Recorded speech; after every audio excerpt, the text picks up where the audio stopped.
So today we will discuss about exchange rate mechanism, and we will learn about 4 transaction types that you must understand in the exchange rate transactions.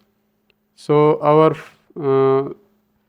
we'll first start with a question that if your bank buys 1 million US dollars today, when will the dollars will be delivered? Can you guess? Will it be today, or it will be tomorrow, after 2 working days, और 1 month later? अगर आपका bank जो है $1 million by करता है आज, तो जो है ये डॉलर जो है कब डिलीवर किए जाएंगे बैंक को. And this is what exactly we will be discussing in this lesson, and that is what the exchange rate mechanism decides. So by the end of this lecture you will understand settlement date and value date. Then we will talk about various deal types like ready deal, term deal, spot deal and forward deal. So now first let us start with settlement date. So we need to differentiate between deal date and settlement date, है ना. Deal या contract एक दिन होता है और value date जो है it may be same day और it may be some other day. ठीक है, तो अब डिफरेंशिएट कर लेते हैं. डील का या ट्रांजेक्शन डील जो है जिसको हम या कॉन्ट्रैक्ट कहते हैं, वो जब हम एग्री करते हैं किसी दूसरी पार्टी के साथ, और वैल्यू डेट होती है एग्जैक्टली जब करेंसी जो है चेंज हो जाती है ना. So settlement date is basically actual delivery of currency. So actual delivery of currency होता है एंड एक्चुअल पेमेंट. ठीक है, आपने जो करेंसी आपने बाई की और उसके एवज में जो दूसरी करेंसी है जिसके साथ आप जो है इसको एक्सचेंज कर रहे हो, तो उसकी payment and both happens simultaneously, एक साथ होते हैं ना.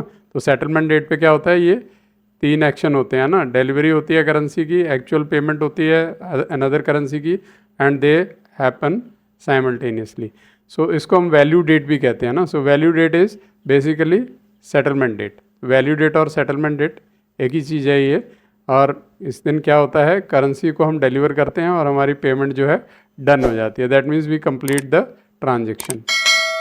सो now coming to the various type of transactions. Forex transaction जो होती हैं ये कितने टाइप की होती हैं, 4 टाइप्स की होती हैं ना. ठीक है, रेडी और कैश जो फर्स्ट टाइप की है, and second is Tom, and third is spot, and last one is forward. तो हमें इनको डिस्कस करते हैं वन बाय वन.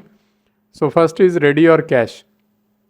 तो रेडी नाम से पता लग रहा है ना, कि it is always in quick movement, है ना. तो रेडी या कैश, कैश भी हम क्या करते हैं, इंस्टेंटली चेंज करते हैं ना. So settlement is same working day. So ready cash जो ट्रांजेक्शन है उसमें क्या होता है, सेम वर्किंग डे में जो है सेटलमेंट होती है. मतलब आपका डील भी होती है और जो है करेंसी भी एक्सचेंज हो जाती है ना. सो अगर आज मतलब डील हो रही है आपकी, today is the deal day, deal done हो गई है, तो आपकी साथ के साथ करेंसी भी एक्सचेंज हो जाती है, आपकी सेटलमेंट भी डन हो जाती है ना. तो इसको एग्जांपल से समझते हैं कि अगर सपोज़ करो मंडे को आपका बैंक जो है $1 million बाई करता है किसी दूसरे बैंक से, है ना, फॉरेन बैंक से, तो क्या होगा, सेटलमेंट भी सेम डे होगी. ठीक है, आपकी डील हुई, डील के बाद देन सेम डे आपकी सेटलमेंट हो गई. दैट मीन्स ट्रांजेक्शन यहाँ transaction is not value, transaction is आपका डील जो कॉन्ट्रैक्ट है ना. तो आपकी डील जैसी हुई उसके साथ ही आपकी जो है कन्वर्जन भी हो गया करेंसी का. ठीक है, तो that this type of transaction is ready और राइट नाउ ट्रांजेक्शन. नॉर्मली हम लोग जब करेंसी चेंज करने जाते हैं तो what we are doing is such type of transaction only. जब हमें कहीं बाहर जाना होता है तो we buy the currency of that country. तो दैट इज़ रेडी और cash transaction. So next type is TOM. TOM इसमें क्या होता है, आपकी सेटलमेंट जो है नेक्स्ट वर्किंग डे होती है ना. तो अगर आपने आज मंडे है, मंडे को आपने डील कर लिया है, कॉन्ट्रैक्ट कर लिया है किसी पार्टी के साथ एक्सचेंज के लिए. ठीक है, तो मंडे के बाद आता है next working day is Tuesday. So Tuesday को आपकी जो है वैल्यू डेट होगी, है ना. तो आपका ट्रांजेक्शन हो जाएगा.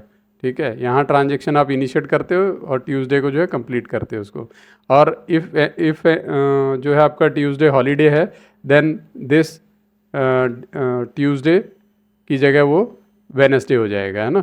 सो नेक्स्ट वर्किंग डे, मतलब अगर बीच में हॉलीडे आती हैं उसको हम एक्सक्लूड कर देंगे. ठीक है, सो इसमें इंपॉर्टेंट रूल यही है कि settlement is only on working days, है ना।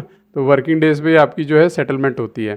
तो अगर सैटरडे संडे या नॉर्मली वर्किंग नहीं होता है फॉरेक्स मार्केट में, है ना, या एनी हॉलीडे किसी भी कंट्री में, है ना, आइदर इन द जो है आपका एक्सचेंज कंट्री और एक्सचेंजर कंट्री, दोनों में अगर वर्किंग नहीं है तो आपका एक्सचेंज नहीं होगा। And this include Saturday Sunday and holiday. तो आपकी सेटलमेंट डेट जो है वो चली जाएगी नेक्स्ट वर्किंग डेट।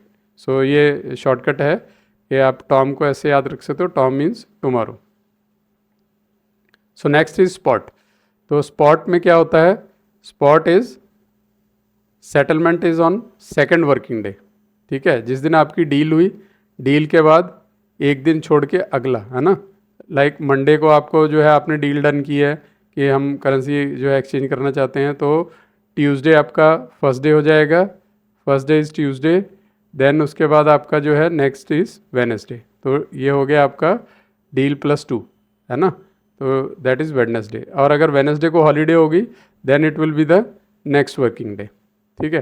तो एग्जांपल से समझते हैं कि सपोज मंडे को आपका बैंक जो है बाई करता है $1 मिलियन, तो settlement will be done on Tuesday and Tuesday को छोड़ दो बीच में, Tuesday is first day and Wednesday is second day. तो आपकी जो है ट्रांजेक्शन होगी ऑन वेडनेसडे। तो स्पॉट मीन्स T+2, ठीक है।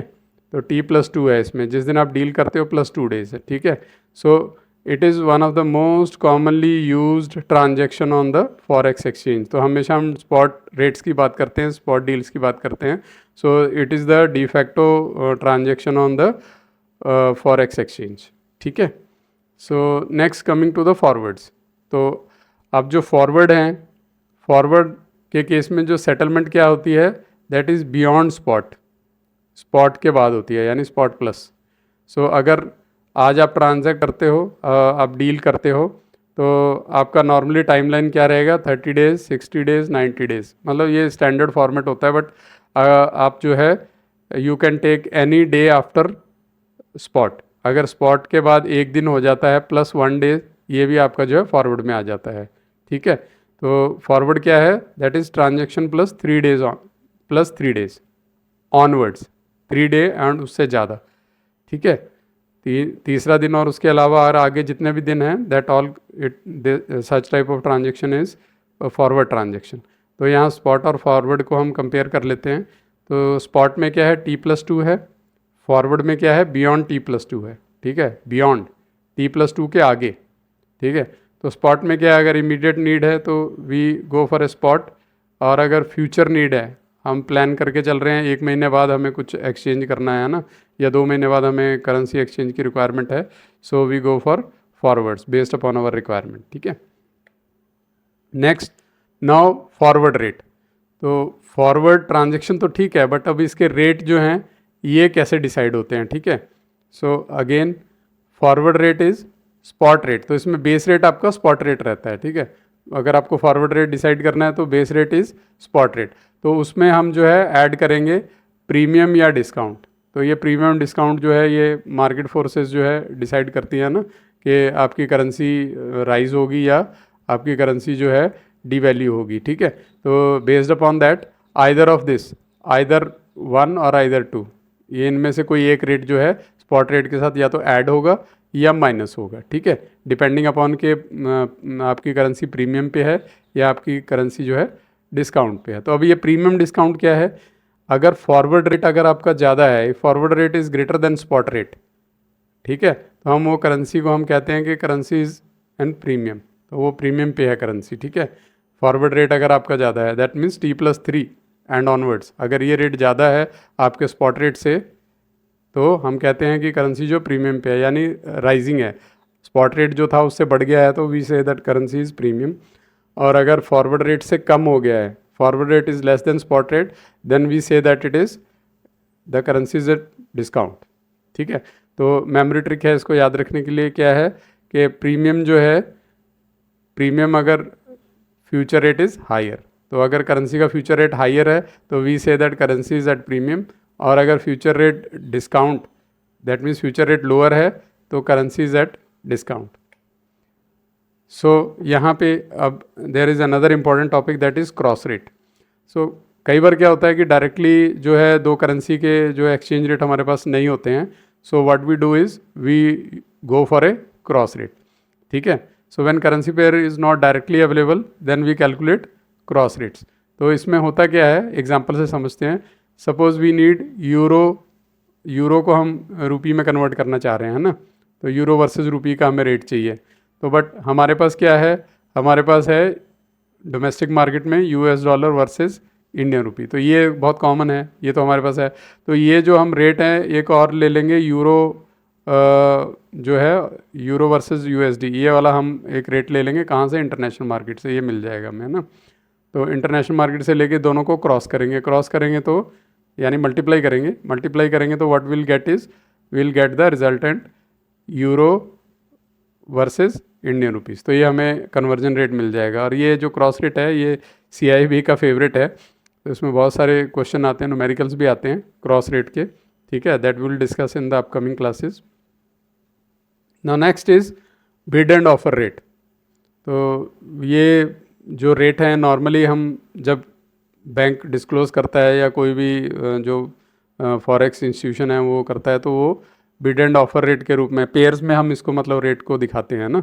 So the every bank codes 2 rates. तो 2 रेट कोड करता है. ठीक है, one is bid rate and other is offer rate. तो यहाँ पे एग्जांपल भी है.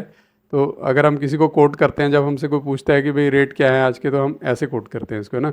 सपोज़ US जो अपना डॉलर वर्सेस रुपी है तो हम कहेंगे कि इट इज़ 88.10 वर्सेस 88.11 या स्ट्रोक 88.11 है ना. सो ये ऐसा क्यों करते हैं हम?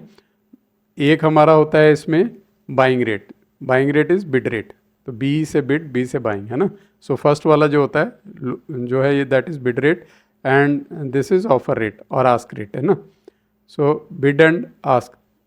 तो आगे हम डिस्कस करेंगे कि ऐसा क्यों होता है. ठीक है, suppose in this case 88.10 is bid rate. तो bank buys US dollar at this rate. अगर बैंक को ख़रीदना है तो इस रेट पे ख़रीदेगा. तो हमेशा कम पे ख़रीदता है बैंक, तो ये लोअर रेट है. ठीक है, तो bank buys US dollar at bid rate, but if it has to sell it will sell at offer rate. तो ऑफर रेट क्या है? 88.11. देखो आप देख रहे होगे कि ये जो है लोअर रेट है, ये हायर रेट है. तो बैंक भी जो है यहाँ बिजनेस ही कर रहा है, तो it buys at lower and sells at higher rate. ठीक है. So bid and offer rate के बारे में यहाँ थोड़ा सा ये किया हुआ है, एक कंपैरिजन है. तो बिड रेट मतलब बैंक बाइस, B for bid, B for by, इसको आप याद रखना. ठीक है, बिड और बाई. देन ऑफर और आस्क रेट, इसको ऑफर रेट भी बोलते हैं, इसको आस्क रेट भी बोलते हैं, जो जिस रेट पे बैंक जो है सेल करता है. ठीक है.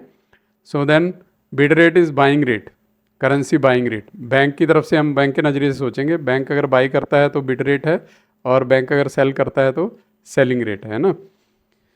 सो remember, bank buys at bid rate but sells at offer rate. Now ये 2 रेट है क्यों है? आपने सोचा ये ऐसे क्यों है कि 2 रेट क्यों कोट करता है ना. सपोज डॉलर वर्सेस रुपी जो है दे रखा है 88.10 एंड 88.11. ठीक है, तो इसका जो है सीधा सा जो इसका अगर हम निचोड़ निकालें ये है कि बैंक भी बैठा है बीच में कुछ अर्न करने के लिए है ना. तो इन दोनों का जो डिफरेंस है बाइंग और सेलिंग का, इसको हम कहते हैं, suppose in this case it is 0.01 है ना, rupees 0.01. So this is called as spread. ठीक है, तो अब ये स्प्रेड क्या काम करता है? इस स्प्रेड से बैंक को क्या फ़ायदा होता है? बैंक की अर्निंग होती है. किस टाइप से? ट्रांजेक्शन इनकम हो जाती है. जब ट्रांजेक्ट करते हैं तो बैंक पहले से डिसाइड कर देता है कि भाई इतना बाइंग सेलिंग है, इतना स्प्रेड है हमारा. सो उनकी इनकम होती है बैंक की है ना इससे. तो जो रिस्क बैंक ले रहा है, करेंसी रिस्क है ना, कि करेंसी जो है डिवैल्यू हो सकती है ना, अप्रिशिएट हो जाए तो अच्छी चीज़ है, अगर डिवैल्यू हो जाए तो again it is a market risk है ना. तो इसके लिए कंपनसेशन का भी काम करता है ना. तो आप मार्केट में बैठे तो आप जो है you need to cover your risk. Then next is liquidity management. Liquidity क्या होता है कि आपका जो है आप फंडिंग पोजीशन में रहें है ना, आप पे फाइनेंशियल क्रंच ना आ जाए, तो आप उसके लिए क्या करोगे? आप कुछ बफर बना के चलते हो है ना. So this spread it acts as liquidity management tool also. ठीक है, तो ये 3 इसके जो हैं कारण है कि क्यों स्प्रेड रखता है bank. then remember bid is equal to buying rate, offer is equal to selling rate, and bid is always lesser than offer. ठीक है, बाई रेट हमेशा कम होता है सेलिंग रेट से. सो इन दोनों के बीच का जो डिफरेंस है that is spread. Now next, another thing, another important part that you should remember in forex markets is how these quotes they are expressed. ये कोट्स जो है किस तरह से एक्सप्रेस किए जाते हैं. कोट तो बैंक दे रहा है, लेकिन कुछ बैंक जो है डायरेक्ट कोट देते हैं, कुछ इनडायरेक्ट कोट्स देते हैं ना. सो ये डायरेक्ट और इनडायरेक्ट कोट क्या होते हैं? सो बेसिकली ये प्राइस ऑफ करेंसी को एक्सप्रेस करने का वे है. ठीक है, तो ये दो तरीके हैं. First is direct quote and second is indirect coat. तो डायरेक्ट कोट में क्या होता है? फॉरेन करेंसी इज़ फिक्स्ड, ठीक है, but local currency varies. Local currency change होती रहती है. फॉरेन करेंसी कोई भी एक यूनिट करेंसी ले लेते हैं, जैसे $1 है ना. So $1 is equal to so many rupees. तो ये लोकल करेंसी होगी. तो इसको हम जो है डायरेक्ट कोट बोलते हैं. इंडिया में इसी को ज़्यादा यूज़ किया जाता है, डायरेक्ट कोट को ज़्यादा यूज़ करते हैं हम ना. We always quote was $US is equal to so many rupees. So some countries use indirect quote also, है ना. तो इनडायरेक्ट कोट भी हम यूज़ कर सकते हैं और कई जगह यूज़ किया भी जाता है. सो इस केस में क्या होता है? लोकल करेंसी आपकी फिक्स्ड होती है. ठीक है, जैसे लोकल करेंसी इंडिया की क्या रुपीज़ है, हम ₹100 is equal to foreign currency varies. जो वेरिएबल पार्ट जो है वो फॉरेन करेंसी का रहेगा. ठीक है, जैसे $1 1.3342 and 1.3340 bid and ask rate हो गया आपका. ठीक है, ये बाइंग एंड सेलिंग रेट हो गया, इसको कोट किया है इसने. ठीक है, सो इसमें याद रखना कि direct quote means unit of foreign currency. ठीक है, एंड वेरिएबल पार्ट इज जो है लोकल करेंसी है. ठीक है, एंड इसमें ऑपोजिट है इनडायरेक्ट कोट में. ठीक है, that is fixed is local currency and variable is foreign currency. Now we'll quickly revise the topics that we have discussed so far. So पहला इज वैल्यू डेट. तो value date हमने देखा कि deal date जो जिस दिन हम deal करते हैं, then value date is exactly when this currency transfer takes place, that is settlement date, है ना. So then we have discuss 4 type of transactions, forex transactions. ठीक है, दिस 4 टाइप्स. तो इसमें रेडी है. रेडी मतलब सेम डे, T+0 जिस दिन डील हुई है आपका सेम डे हो गया ना. सो डील से अगर नेक्स्ट डे करते हैं तो देन इट इज़ टॉम, और अगर डील डेट से सेकंड डे करते हैं तो देन इट इज़ स्पॉट. तो ये जो आपका डिफ़ॉल्ट जो है डिफ़ॉल्ट ट्रांजेक्शन टाइप है फॉरेक्स मार्केट में. ठीक है, डिफ़ॉल्ट फॉरेक्स ट्रांजेक्शन. तो अगर फॉरवर्ड के बियॉन्ड जाता है तो देन स्पॉट के बियॉन्ड जाता है तो देन इट इज़ फॉरवर्ड. ठीक है, फॉरवर्ड हो गया, स्पॉट का फॉरवर्ड, स्पॉट के आगे. ठीक है, सो इफ T+3 एंड ++ आप लगा लो, कुछ भी हो सकता है. ठीक है, so then bid is buying rate. Quote को कैसे बैंक्स प्रेजेंट करते हैं? बिड एंड ऑफर उसमें है ना, bid and ask, bid versus ask rate, है ना. तो ये हमने डिस्कस किया है. देन क्रॉस रेट, जहाँ पे सीधे दो करेंसी आपस में हमारे पास कोई रेट नहीं होता. सो इनडायरेक्ट रेट के केस में we will go for cross rates. ठीक है, तो ये क्रॉस रेट्स हम यूज़ करते हैं. Then direct quote and indirect quote. हमने ये समझा कि डायरेक्ट कोट क्या होता है और इनडायरेक्ट कोट क्या होता है. So with this we come to the end of this lecture and do stay tuned and our next topic is foreign exchange dealing room operation, another one of the most important topics in the BFM.